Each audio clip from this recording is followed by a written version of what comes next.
हाँ, यही है, हम संसार को समय देते हैं, परमात्मा को नहीं। और इसीलिए जब दुख आता है तो रोते रहते हैं, और जब दुख आएगा तो पहली उंगली कहाँ उठती है? परमात्मा की ओर। वे जरा सा परमात्मा भी आपकी परीक्षा ले। जैसे आप कहते हो ना, हमारे पास समय नहीं है। कोई कहता है कि अगर समय हम कथा में देंगे तो हमारी दुकान बंद हो जाएगी, हमारे घर का कार्य कैसे होगा।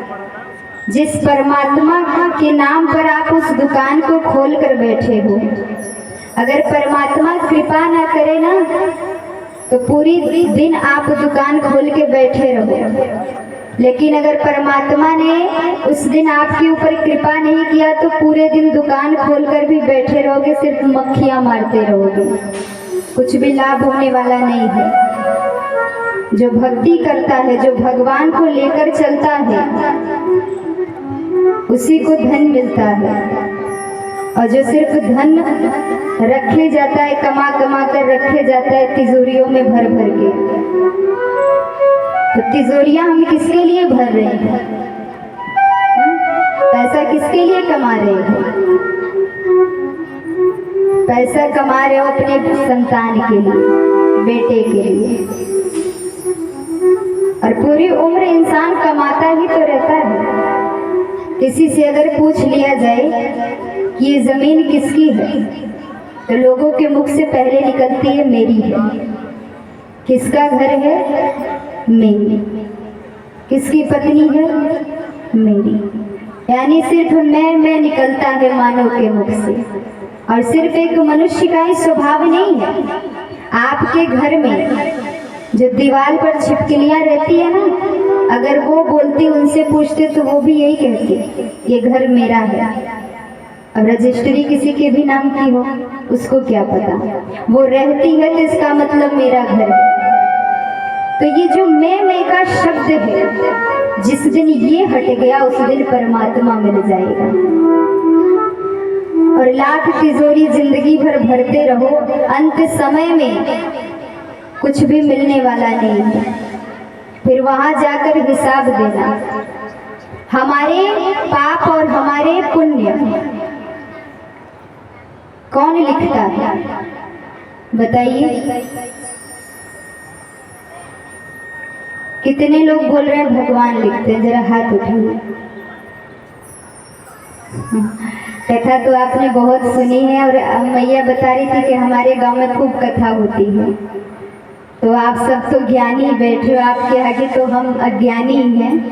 लेकिन हाँ, आपने कथा सुनाई कि हमारे पाप, हमारे पुण्य, हमारे कर्म भगवान लिखते हैं। आज से जान लीजिए, आपके पाप, आपके पुण्य, आपके कर्म आप स्वयं लिखते हो।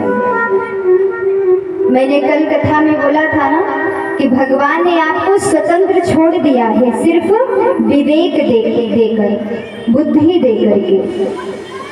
ये जो भी आप पुण्य कर रहे हो, पुण्य भी आप खाता बना रहे हो। जैसे आप हिसाब किताब करते हो ना, यहाँ भी कहीं कार्य करते हो, बिजनेस करते हो, तो वहाँ भी डायरी लेकर बैठ जाते हो, टैपिंग करते रहते हो, आज इतना हुआ, इतना हुआ, इतना हुआ। ठीक उसी प्रकार से आप हर दिन अगर पाप कर रहे हो तो अपने पाप को भी आप लिख रहे हो, उसको बना रहे हो, उसको इकट्ठा कर रहे हो। और आपके पाप, आपके पुण्य जो आप यहाँ कर रहे हो, वो लिख रहे हो, वही सेम टू कॉपी होता है, भगवान उसको बना देते हैं। जो आप यहाँ इकट्ठा करते हो, जो यहाँ लिखते हो, वही परमात्मा के पास जाता है, आपके ही लिखे हुए डायरी। जैसा करोगे वैसा ही परमात्मा आपको देगा। परमात्मा कभी किसी का अनहित नहीं चाहता, परमात्मा कभी किसी का बुरा नहीं लिखता है। जो आप करोगे, जो आप लिखोगे, वही मिलेगा। इसलिए कभी भी आप बुरा कर्म करने जाओ, गलत करने जाओ, तो ये समझ लो कि मैं हर दिन अपने पाप करके अपनी डायरी बना रहा हूँ, और यही डायरी परमात्मा के सामने जाएगी तो हमें उसी के अनुसार नरक और स्वर्ग मिलेगा। जीवन में वैराग्य कब आता है, किस समय आता है? जब किसी की मृत्यु होती है। वैराग्य ऐसे नहीं आता।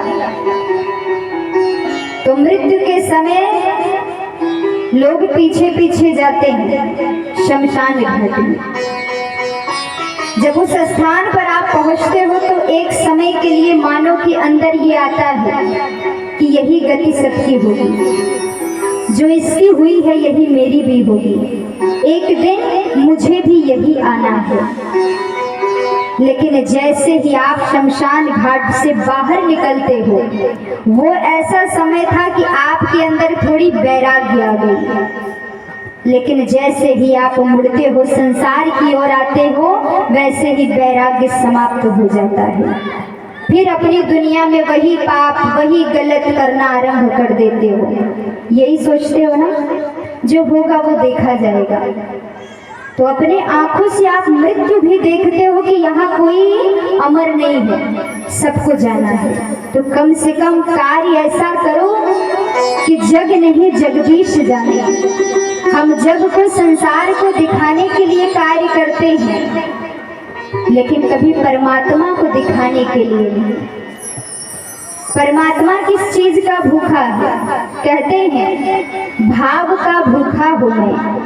भाव एक उतार है, भाव से भजता है जो, भव से बेड़ा पार है। जो भाव से परमात्मा का नाम लेता है उसी का बेड़ा पार होता है।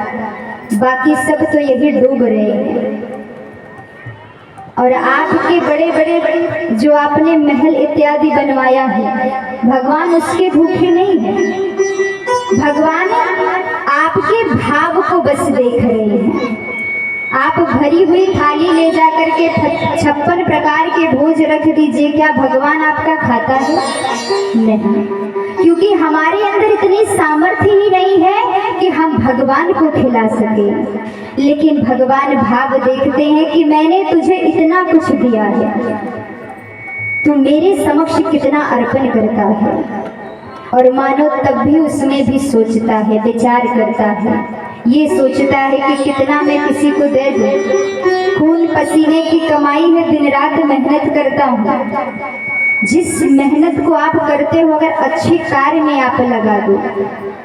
आप कथा भी सुनते हो, लिखा गया है पुष्पम फलम त्वयम, अर्थात जब भी आप गुरु के पास जाओ, मंदिर में जाओ, सत्संग में जाओ, यहाँ तक कि अगर पिता होता है पुत्री के घर जाता है तब भी खाली हाथ नहीं जाता। तो कभी भी आप सत्संग में आओ, गुरु से मिलने आओ, तो या तो पुष्प लेकर, फूल लेकर, दुर्वा लेकर, बेलपत्र लेकर, अगर सामर्थ्य है तो धन लेकर के आना चाहिए। खाली हाथ अगर आप आते हो तो खाली ही आपको मिलेगा, कुछ भी मिलने वाला नहीं है। क्योंकि भगवान ने जितना आपको दिया है वो बहुत है, फिर भी हमें सोचते रहते हैं कि हमारे पास तो कुछ नहीं है। कल आप लोगों ने भगवान की कथा को श्रवण किया। जब हिरण्याक्ष की मृत्यु हुई तो यहाँ राजा परीक्षित ने श्री सुखदेव जी महाराज से पूछा, हे महाराज, ये हिरण्याक्ष था कौन? तब सुखदेव जी महाराज ने कहा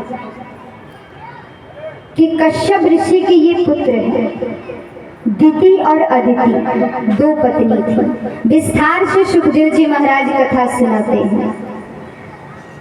दिति से दैत्य होते हैं, अदिति से देवता होते हैं। एक बार कश्यप ऋषि शाम के समय स्नान करके पूजा के स्थान पर बैठते हैं, तो यहाँ दिति आती है पुत्र कामना लेकर के, और बिना इच्छा के कश्यप ऋषि ने दिति की इच्छा को पूरा कर दिया और फिर से स्नान करके पूजा के आसन पर बैठ गए। दिति ने मुख को देखा तो कहा, क्या बात है, मुझसे कोई गलती हो गई है क्या? कश्यप ऋषि ने कहा, नहीं, लेकिन जो कार्य तुमने करवाया है ये शाम का बेला है, अर्थात शाम का जो बेला होता है वो परमात्मा का समय होता है। शाम के समय कभी भी हमें कुछ भी गलत कार्य नहीं करना चाहिए। शाम के समय ना ही हमें भोजन करना चाहिए, ना ही झाड़ू लगाना चाहिए। कई ऐसी महिलाएं होती हैं शाम को ही झाड़ू घर में बहारने लगती हैं। शाम के समय हमें लड़ाई झगड़े नहीं करने चाहिए, किसी को अशब्द ना ही बोलना चाहिए, ना ही सोचना चाहिए, क्योंकि ये वो समय होता है कि ठाकुर जी अपनी गैया चरा करके घर घर में आते हैं। और उस समय अगर आप कलह करते हो, गलत कार्य करते हो, तो परमात्मा आपके द्वार से चले जाते हैं। कश्यप ऋषि ने कहा, आपने ऐसे समय पर गलत कार्य किया है, इसलिए तुम्हें पुत्र तो होंगे, जिस इच्छा को तुम लेकर आई हो तुम्हें पुत्र की प्राप्ति तो होगी, लेकिन वो पुत्र महादुष्ट होंगे, बड़े बड़े दैत्यों में उनका नाम आएगा। जैसे ये बात सुनते हैं दिति ने कहा, मुझे क्षमा कर दीजिए, मुझे नहीं पता था, मैं अनभिज्ञ थी, मुझे ये नहीं जानकारी था कि ऐसा भी हो जाएगा। मैं तो सिर्फ संतान की मोह में आई थी। जैसे ये बात करते हैं, कहा ठीक है, लेकिन हाँ, जो तुम्हारा पुत्र होगा वो परमात्मा का परम लाडला होगा, क्योंकि गलत जो हो गया वो कभी बदल नहीं सकता। 100 वर्ष के बाद यही चित्र और विचित्र रूप में 2 पुत्र जन्म लेते हैं। एक है हिरण्याक्ष जिसकी कथा आपने सुनी, और एक होते हैं हिरण्यकश्यप। तो भाई की मृत्यु हो गई है, इसलिए हिरण्यकश्यप ने बदला लेने के लिए नारायण से घनघोर तप करते हैं, कठिन तपस्या करते हैं, साधारण नहीं, इतना कठोर तपस्या किया कि सिर पर दीमक आ जाता है। तब जा करके ब्रह्मा जी को प्रसन्न करते हैं। ब्रह्मा जी जैसे ही आते हैं सामने प्रकट होते हैं। ब्रह्मा जी ने कहा, मांगो, क्या चाहिए तुम्हें? कहा, मुझे अमरता का वरदान दो। ब्रह्मा जी ने कहा, अमर तो हम खुद ही नहीं है, अमरता का वरदान हम कैसे दें? इस संसार में कभी कोई अमर नहीं हो सकता है। हाँ, कुछ और मांग लो। अब ब्रह्मा जी ने सोचा, एक आध तो ऐसे आते हैं भगत जो तपस्या करते हैं, अब अगर ये भी नाराज हो गया तो कहा, कुछ और मांग लो, मैं वो तुम्हें दे दूंगा। कहा, ठीक है, अगर आप मुझे ये नहीं देते हो तो जो मांगूंगा वो आप मुझे दोगे। बोले ठीक है। कहा, मुझे वरदान दो कि मेरी मृत्यु 12 महीने में किसी भी दिन ना हो, ना अस्त्र से हो, ना शस्त्र से हो, ना दिन में हो, ना रात में हो, ना ऊपर हो, ना नीचे हो, ना अंदर हो, ना बाहर हो, सृष्टि में बनाए किसी के भी हाथों मेरी मृत्यु ना हो। जैसे ये बात सुनते हैं ब्रह्मा जी ने कहा, तथास्तु। अब लगा हिरण्यकश्यप को कि मैं तो अमर हो गया हूँ, अब मेरी मृत्यु नहीं हो सकती। मानव भ्रम में भी जीता रहता है, तो अपने पुत्र प्रहलाद को विद्या ग्रहण करने के लिए आश्रम में भेजे थे। कुछ समय बीतता, हिरण्यकश्यप ने सोचा अपने पुत्र से मिलने जाऊं, देखूं तो।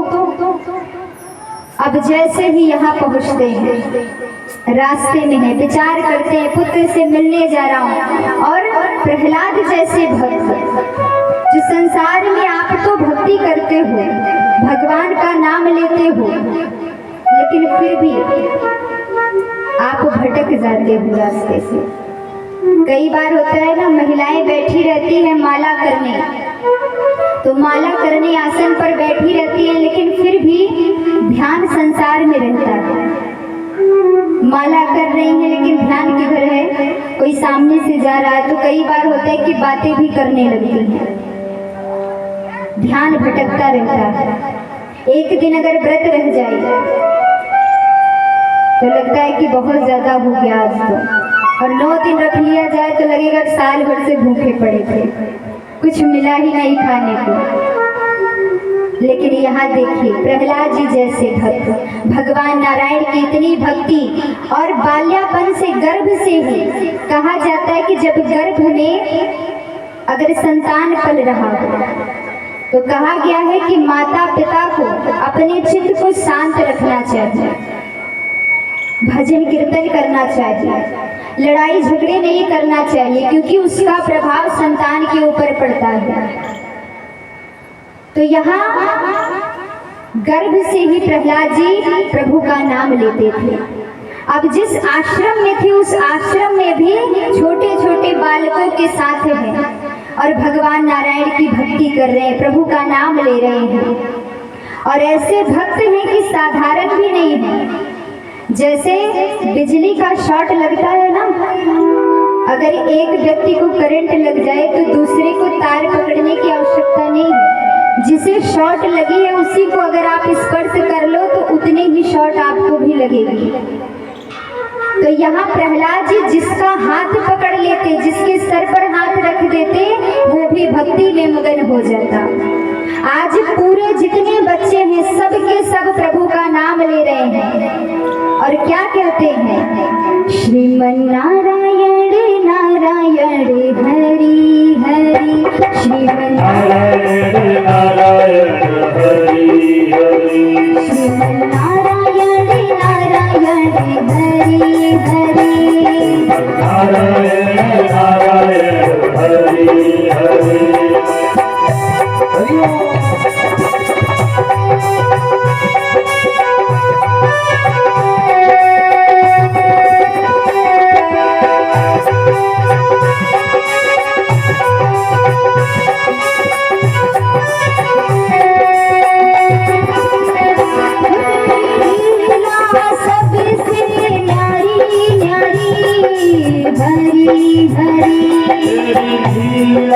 सबसे न्यारी न्यारी न्यारी न्यारी हरि हरि, नारायण नारायण हरि हरि, नारायण नारायण हरि हरि।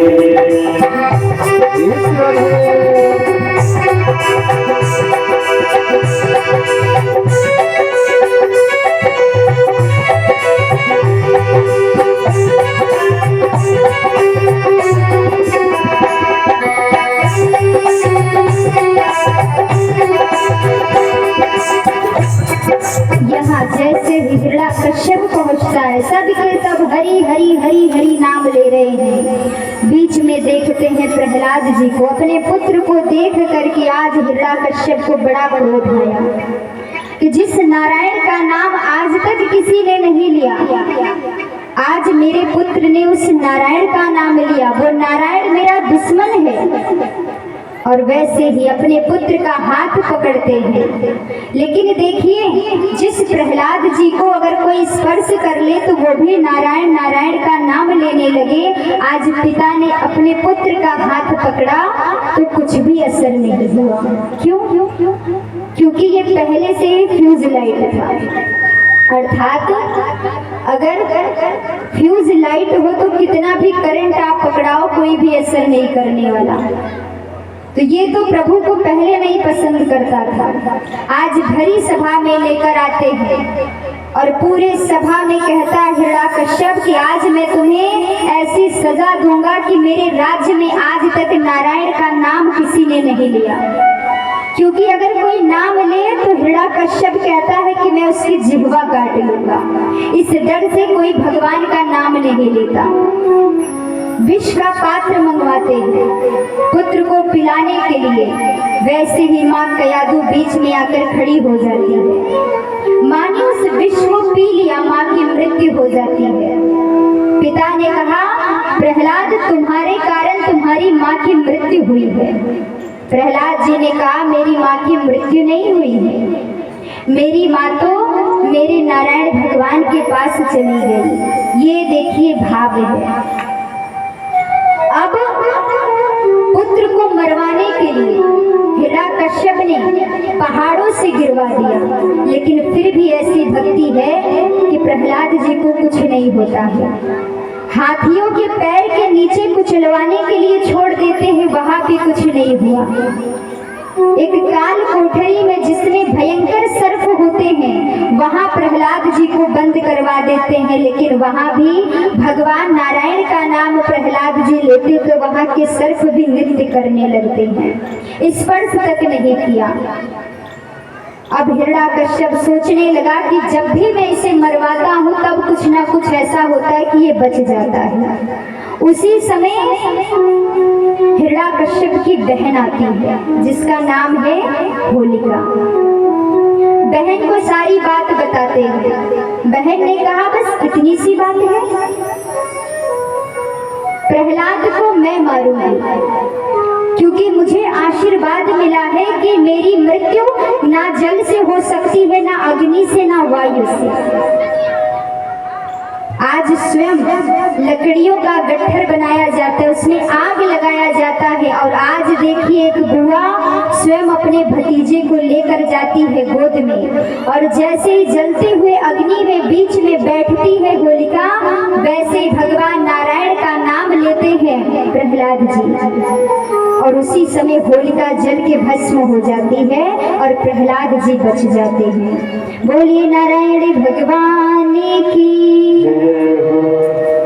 आज इतना क्रोध आता है हिरण्याकश्यप को। हिरण्याकश्यप ने कहा कि आज मैं तुम्हें अपने हाथों से मारूंगा और देखता हूँ कि तुम्हारा नारायण कहाँ है जो तुम्हें बचाने आएगा। और क्रोध में आकर के कहते हैं कहाँ है तुम्हारा नारायण। प्रहलाद जी ने कहा पिताजी मेरे नारायण तो हर स्थान में है, ऊपर है, नीचे है, जल में है, थल में है, कण कण में मेरे प्रभु बसे हुए हैं। एक एक पत्थरों को, एक एक दीवार को हिरण्याकश्यप ने तोड़ना आरंभ कर दिया। कहा तुम्हारा नारायण कहाँ है, बुलाओ आज, मैं देखना चाहता हूँ कि आज वो तुम्हें बचाने आएगा। और एक एक खंभे को तोड़ते हैं, कहते हैं क्या इस खंभे में तुम्हारा नारायण है? विश्वास को देखिए प्रहलाद जी का, कहा इस खंभे में मेरे प्रभु हैं। और एक एक क्रोध में आकर खंभे को तोड़ते हैं। भगवान नारायण ने कहा मेरे भक्त का विश्वास है कि मैं इस खंभे में हूँ, अगर आज मैं बाहर नहीं आया तो मेरे भक्त का विश्वास मिथ्या हो जाएगा। उसी समय भगवान ने नरसिंह रूप धारण करके समक्ष आकर खड़े हो जाते हैं। हिरण्याकश्यप से कहते हैं कि आज तुम्हारी मृत्यु निकट है। हिरण्याकश्यप हंसने लगता है। उसने कहा कि मेरी मृत्यु नहीं हो सकती, क्योंकि अभी भी भ्रम में जी रहा है कि मैं तो अमर हूँ, भगवान समक्ष खड़े हैं। फिर भी हिरण्याकश्यप ने कहा कि मैं मर नहीं सकता। कहा तुम मर नहीं सकते हो, मारने से पहले मैं तुम्हें वो वचन दिला दूं याद जो ब्रह्मा जी ने तुम्हें दिया था। तुमने वचन मांगा था कि मेरी मृत्यु ना दिन में हो ना रात में हो, तो मैं बता दूं कि इस समय शाम का बेला है। तुमने कहा था ना अंदर हो ना बाहर हो, ना ऊपर हो ना नीचे हो, तो मैं तुम्हें ना ऊपर मारूंगा ना नीचे मारूंगा, ना घर के अंदर मारूंगा ना बाहर मारूंगा, मैं तुम्हें घर के दरवाजे के डेहरी पर मारूंगा। तुमने कहा था ना अस्त्र से हो ना शस्त्र से हो, तो ना मैं तुम्हें अस्त्र से मारूंगा ना शस्त्र से मारूंगा, मैं तुम्हें अपने हाथों के नाखूनों से मारूंगा। तुमने कहा था 12 महीने में किसी भी दिन मेरी मृत्यु ना हो, तो मैं तुम्हें याद दिला दूं कि ये 12 महीने नहीं, ये 13वां महीना पुरुषोत्तम मास का महीना है। तुमने कहा था सृष्टि में बनाए किसी के हाथों मेरी मृत्यु ना हो, तो मैं ब्रह्मा के बनाए सृष्टि में नहीं आता हूँ। क्रोध में आज प्रभु हैं और हिरण्याकश्यप को उठाते हैं और ले जाकर के दरवाजे के डेहरी पर अपनी जांघ पर रखते हैं और अपने नाखूनों से, क्रोध से आंखें लाल है प्रभु के, और पेट को चीरते हुए फाड़ते हुए जाते हैं। आज इतना क्रोध आया है प्रभु को कि सभी देवता देख करके भयभीत हो जाते हैं। प्रभु के समक्ष किसी को जाने की हिम्मत नहीं है, और तब कहा कि इनके समक्ष कोई एक ही जा सकता है, और वो कौन है? भक्त प्रहलाद। प्रहलाद जी जैसे ही जाते हैं प्रभु के समक्ष बैठते हैं, आंखों में आंसू है, हाथ जोड़कर जैसे समक्ष बैठते हैं, क्रोध शांत हो गया। और उठा करके प्रहलाद जी को अपनी गोद में बैठा लेते हैं और इतना लाड प्रभु करते हैं, इतना लाड करते हैं जैसे एक गौ माता अपने संतान को प्रेम करती है, जिह्वा से चाटती है, वैसे ही आज प्रभु प्रहलाद जी को प्रेम कर रहे हैं। बोलिए नरसिंह भगवान की। सवेरा जब मेरे साथ है तो फिर डरने की क्या बात है।